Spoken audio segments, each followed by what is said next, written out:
Bonjour, je suis Mickaël Marin, le directeur de CITIA, qui est l'entité qui organise le Festival international du film d'animation d'Annecy et le marché international du film d'animation d'Annecy, le MIFA.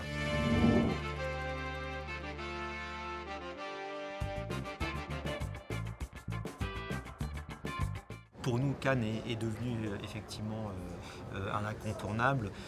Il l'était moins il y a une quinzaine ou une vingtaine d'années parce que la place du long métrage d'animation et la production était beaucoup plus faible, mais avec l'accroissement de la production de long métrage d'animation au niveau mondial et aussi avec la notoriété d'Annecy et la place d'Annecy qui s'est énormément développée, ça devenait un incontournable et depuis plusieurs années nous sommes présents avec plusieurs membres de l'équipe. Moi je ne fais pas de différence entre le cinéma d'animation et le cinéma tout court, c'est du cinéma, donc ce sont les films qui ont été sélectionnés sont excellents. Ce sont, je pense pour la plupart, des chefs-d'œuvre, des films qui feront date.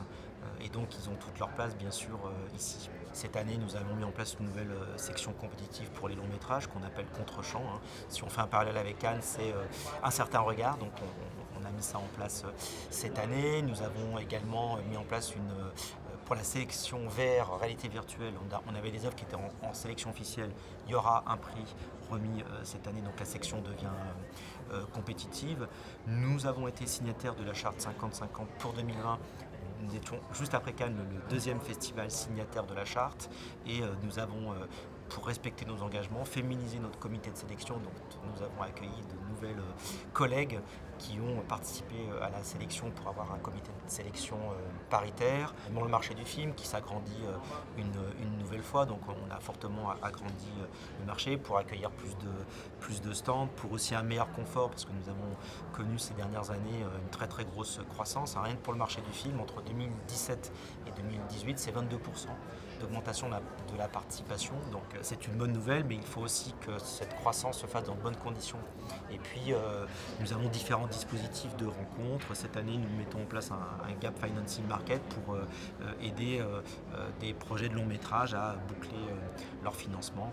Voilà, tout ça vient se rajouter à la nombreuse liste de dispositifs que nous mettons en place. Nous avons aussi un concours de projets. Cette année, on a reçu pas moins de 500 projets du monde entier. Un peu moins d'une quarantaine seront sélectionnés, seront pitchés à Annecy. Donc voilà, c'est de nombreux changements. Les cycles de production sont longs. On peut dire que 2019 est une année exceptionnelle. Ça sera une année, c'est un grand cru.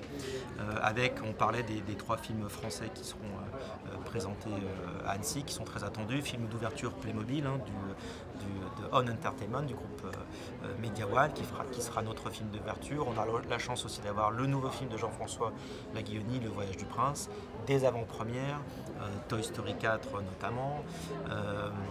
L'avant-première aussi, alors ça c'est pour la catégorie court-métrage, les nouveaux Looney Tunes qui seront présentés en avant-première par Warner Bros. Et de nombreuses rencontres, masterclass. Voilà, donc ça va être une semaine très très riche avec beaucoup de qualité. Le pays à l'honneur sera le Japon, donc ça sera aussi l'occasion à la fois de revoir, de découvrir ou de redécouvrir les films de patrimoine, mais aussi de découvrir toute cette nouvelle vague de réalisateurs, de réalisatrices qui sont en train de faire le succès de l'animation japonaise d'aujourd'hui.